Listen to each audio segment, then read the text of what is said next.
Hi, it's Natalie from Namaste Farms, and I'm going to teach you how to craft yarn without actually having to have a spinning wheel. Here's some yarns I picked. Gorgeous colors, huh? I thought so. And then, once again, we're back to our roving yarn, and I've talked about this roving yarn before. This one happens to be Patton's, but the other one that I use is Martha Stewart's. And then, I'm going to show you this fringe scarf that I made. And this is actually on our simplepatterns.etsy.com shop, both this scarf and how to make this scarf, the pattern and the video on how to do it. And there's no crochet or anything in this. There's no crochet or knitting. It's all fringe, and that was a goose feather. Isn't that, I mean, honestly, I have these goose feathers in all over my lawn because I have Sebastopol geese, and they've got a mutation, and so I put these goose feathers in here. And quite frankly, I think it's amazing. Once again, though, I keep saying that about all my stuff. It's just that obviously I like it or I wouldn't make it, right? So you can see there's this wall in here, and basically it's just strips of fabric, this wall fabric that you like tear, and then you get all of the hanging threads off, and then I tied it on here, and then there's some Namaste Farms hand spun in here, and then this is this roving yarn. And then this is a Martha Stewart 100% wool yarn from Lion Brand, oddly enough. And then I put some gold thread in here. I totally love this scarf. I dig it. Anyway, and then of course, this is sort of the same idea, but this is from All My Handspun. But that's not what this video is about. This video is about how to craft yarn without having to spin it. Okay, so I'm going to start here. This is the first one I'm going to show you. So I call these like little butterflies. And this is going to knit amazing, right? This will look like little tiny butterflies or little tiny flowers. My hands are really ugly, and I just totally apologize again about it, but they're just hardworking shepherdess hands. Okay, so here is the base yarn that I would use. And what I'm going to do, and everybody thinks that I tie it on, but I don't. It's not tied on, because then you'd have a knot and a bump, and that's not what you want. So to make those little butterflies, I'm going to make a loop like this, and I'm going to loop it one more time. And that's kind of this is going to be a big one. The smaller this little lariat thing you have, like a little rope thing, is that the smaller your little butterfly thing's going to be. So actually I think I'm going to make it a little bit smaller. And what you can do is like have your fingers like this and wrap it like twice, or you could even do it 3 times, and say that that's how big it's going to be, and then you know for every one of them, you're going to wrap it 2 or 3 times, however many you decided to do. Then I'm going to pinch it in the middle. And then I'm going to take this yarn, and I'm going to do like a half knot, I guess they call this a slip knot. I'm going to do a slip knot, like this, and then I'm going to put this through. And I'm going to get it, exactly in the middle, because then I'm going to pull this slip knot down. Make sure it's boom. There. And then I'm going to open up this little butterfly, and then these little ends, I kind of like them, but if you really don't like them, then you just, trim them down. And you pull really tight. And basically, this is the same, if you couldn't hand spin them on any better than this. Seriously. Being a spinner, I would know. And this is totally in there. It's in there forever. Now, I mean, what I could do is I could have put another color in the middle, right, and literally made a flower, but I didn't. I'm just doing it, quick and dirty here. And then evenly, I would try to space them evenly, and so I would maybe use my thumb to my wrist and do another one here, do another slip knot here. And then, grab this color. I told you, wrap it 2 or 3 times. Go there, cut it. And we're going to do the exact same thing. I'm going to pinch it in the middle. I'm going to put it through the middle of my slip knot. And this yarn will be so cute as an accent yarn. And you don't have to use these exact yarns that I'm using. Once again, I've talked about that I like roving yarn because it looks like hand spun. And I actually think my eyes are so bad, but I think this one I want to say this is sheepish yarn from I've met her, this Vicki Howell, I think. It's a friend of Kimberly's. And this is her yarn. And so see how easy this is? And I'm just going to go and I'm going to do the same thing, measure, do a slip knot. And to make like a kid's hat would be so incredibly cute with this. Like that's how I see it, like a kid's hat, or what about little like booties, baby booties. So I'm going to measure it the same way I did before. Pinch it in the middle. And I'm going to alternate my colors. You don't have to alternate your colors, it's just what I would do. And pull it. Oh, this one was a little bit smaller than the others. Like that. So this is how you make this little butterfly or flower yarn. You cut these little ends off. And then you could put these little, if you do hand spin, you could put these little ends in a bat. You could like card it into a bat and then hand spin it. It would be awesome. Just add these little, look like little, what do they call them, neps? Little neps. Okay, so there you go. This is what it looks like. And honestly, it truthfully will knit so incredibly cute. Another thing you could do is, I don't think this, I'm not sure what this is made out of, but it's not wool. And so you could felt, you could make this with the, make something with the wool roving and then felt the wool part, and this isn't gonna felt. So you'd have like this felted piece with these little like butterfly flowery things coming off. It would be darling. Okay, this next one I'm gonna show you, I figured out myself. I'm not saying somebody else doesn't know how to do it, but I'm saying that I was trying to troubleshoot something and I ended up kind of discovering this, and I love it. And I've never shown anyone how to do it. Okay, so as Christmas is coming, this is the perfect time. I do these things, I like to call them like, this is mohair by the way, so this is beautiful mohair that's been dyed. I call these like little felted, it sounds so dumb this name, but I call them monkey balls. And I don't know why, but I do. So I'm going to take the end, you could do the end or the middle, it doesn't matter, but I would evenly space them apart.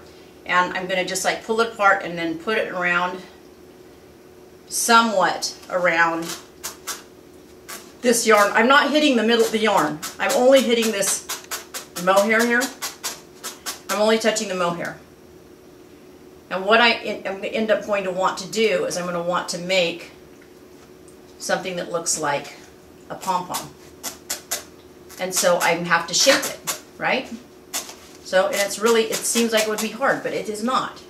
And I'm not going to, you know, the thing with me and the things I do, I don't want to smash things down and make them have no air in them. Whether it's yarn or whether it's the monkey balls or whatever it is, I'm not going to smash it. I'm going to try to keep it still light and airy. These will not wash well, that I will tell you. You have to, because then you're probably going to, I mean they might, and then you could like felt them with your hands like I did on the bobble yarn. But this is not something that I have ever felted. I've made some for a Christmas tree. And it was so darling. And of course you can use whatever color middle you want. I happen to like white because then I like to do all different colors of these little felted balls. And I'm no great artist here, so for me to be able, I'm not a great felter, so if I can do it, you can do it. But I figured this out one day because one of my friends was telling me about someone who bought this yarn. It was like $160 a skein for this tiny little skein in like Colorado somewhere. I want to say Vail or something. And she said it was like these little balls, and they looked like it was like a Christmas tree thing, but it wasn't. And it was so cute. And I just, how do you think they spun them on? And then I just started playing around, and I figured out, oh, they didn't spin them on. They felted them on. And I figured, and she goes, oh my gosh, you got it. That's exactly what they did. So yeah. So I try to figure out how people have done things, if I, really like it, or if a friend of mine really likes it. So then you just have to make it, look round, which right now seems to be a challenge for me. But mohair doesn't felt as well as wool, but it's so shiny. And this is really soft. And that's what I like about it too. Then you've got these soft, sort of, pom-poms. Okay, and then when it gets a little bit smashed, see, I keep pulling it out because I want it to be solid, but I want it to have air in it. I just don't want it to look smashed.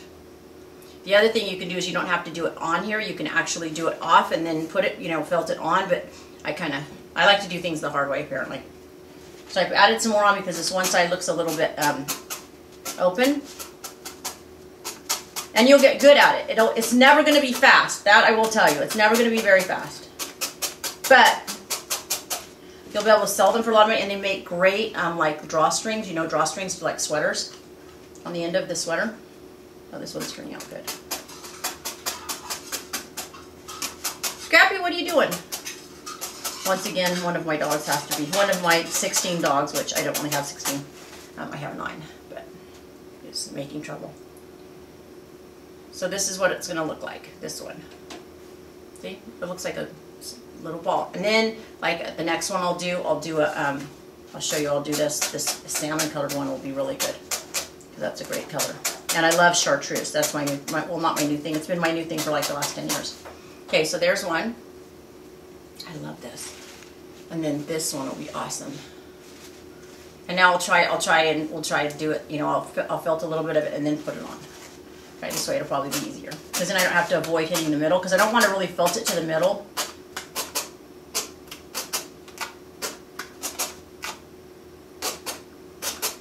I just don't want it to get too compacted. And then I'm going to have to break this apart if I do it this way, because I've got to get it around. Or I guess I could make a hole in the middle, but there. Yeah, this way I'd have to make a hole in the middle to get it through. But I'm just going to break it apart a little bit. But it's just the felting is started, so it'll just make it easier. A little faster. So if I'm just here by myself, I really don't care. But obviously if you're watching a video, you don't want the video to take hours while you watch me figure out how to form this the best. But and like I said, I like them evenly spaced out. It would be really cute if this was like a green chartreuse one. This was chartreuse, this part. And then you had, it would look almost like, and you made like daisies. And it would look like a stem. But that one didn't take too long. Right? So, this one I think I could move. Yeah, I could. Move it down closer. I'm going to compact it a little bit more. And then if you don't want it, you know, once you don't want to be able to move it, then you can felt it to the middle. You know, you could felt it like right on the side here. Because you just don't, like I said, you don't want to compact it, but just so it's not, you know, sliding back and forth. Okay, there, yeah, now it won't slide. And I'll grab one part of this. I love doing mohair the most because mohair is so shiny, unless you want to do like Wednesday Dale Ortiz water. But I just love mohair. There's nothing like kid mohair. It's really one of my most favorite, probably my favorite all-around fiber is kid mohair. Or yearling, really good yearling mohair. And here we go. Getting it just the basic.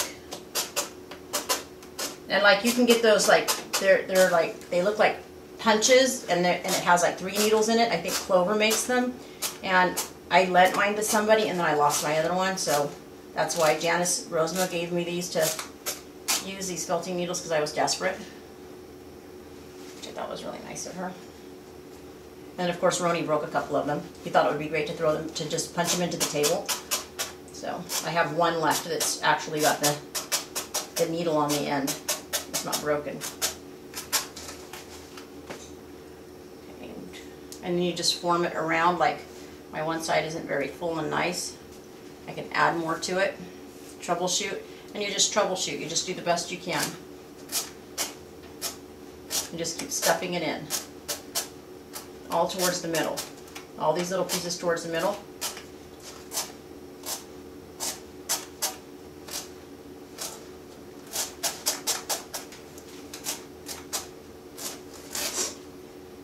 And that one down and there. So, and you just, this one's a little bit, I could add more to this one for sure. But you have to look at it too, and you have to decide, you know, if you like the way they look, or if you need to add more, or take a little bit off or something. I mean, it's really, you know, however you want. I like them about this size though. And I've done, like, the most I think I've ever done of this is like 20 or 30 yards. And it was very time consuming, but so cute, and so cute for Christmas trees, and so cute for like the end of, like if you're going to do the end of a, like a sweater, or a, you know, a drawstring for like a hoodie.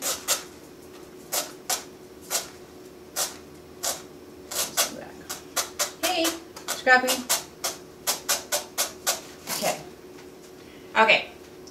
So this is how to make both the little pom-pom, little monkey balls, and how to make this darling yarn. Actually, they look great together, huh? And these are crafted yarns you don't even know how to hand spin. And that's what I love about them, because not everybody wants to buy a spinning wheel, or not everybody, you know, wants to learn how to drop spindle. And so you can just go to your craft store and buy something like this, the sheepish yarn, or and the Pattons or the Martha Stewart ones like this that are acrylic, they're not going to felt. If you want something to felt like this, you probably have to buy, I mean, I try to buy loose locks from somebody, and you can find people that sell those on like Etsy. Janice Rosma sells them. There's several other people that sell them at janicerosma.etsy.com, and she has dyed locks for sale. And then here's the Patons or the Martha Stewart yarn that you can get at Joann's or any of the craft stores, and then you can use those coupons that I talked about, and you can end up getting a giant skein like this for, I want to say, you can get it for like $4 or $5 with the discounts. Anyway, that's all I've got for you. If you have any questions, you can email me at littly@mac.com. I want to thank you so much for watching. Happy knitting, happy spinning.